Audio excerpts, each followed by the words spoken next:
কারখানা তৈরির জন্য সৌরভের 1 টাকায় পাওয়া জমি নিয়ে প্রশ্ন হাইকোর্টের। ইস্পাত কারখানা তৈরি করার জন্য রাজ্য সরকার 1 টাকায় জমি লিজ দিয়েছিল সৌরভ গঙ্গোপাধ্যায়কে। তারপর থেকেই প্রশ্ন উঠতে শুরু করে, বাজেয়াপ্ত করা প্রয়াগের ফিল্ম সিটির জমি কিভাবে সৌরভকে 1 টাকায় লিজ দেওয়া হলো। কলকাতা হাইকোর্টে সেই জমি নিয়ে মামলা হয়। বৃহস্পতিবার ছিল সেই মামলারই শুনানি।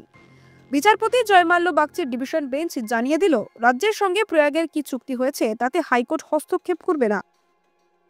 তবে পশ্চিম মেদিনীপুরের চন্দ্রকোনায় ওই জমিসহ যাবতীয় সম্পত্তির ভ্যালুয়েশন করাতে হবে বলে জানানো হয়েছে। আর এই ভ্যালুয়েশনের কাজে সেবিকে রাজ্য যাবতীয় সাহায্য করবে। মোদ্দা কথা, এই আবহে সৌরভ গঙ্গোপাধ্যায়ের সঙ্গে রাজ্যের জমি চুক্তি 20 বাউন্ড চলে। প্রসঙ্গত, পশ্চিম মেদিনীপুরের চন্দ্রকোনায় প্রয়াগ গ্রুপসকে ফিল্ম সিটি করার জন্য একসময় 750 একর জমি দিয়েছিল রাজ্য। পরে চিটফান্ডের মামলায় নাম জড়ায় এই গ্রুপের। মানুষের কাছ থেকে ফিল্ম সিটিতে বিনিয়োগের টাকা প্রতারণা করে তোলা হয়েছিল বলে অভিযোগ ওঠে।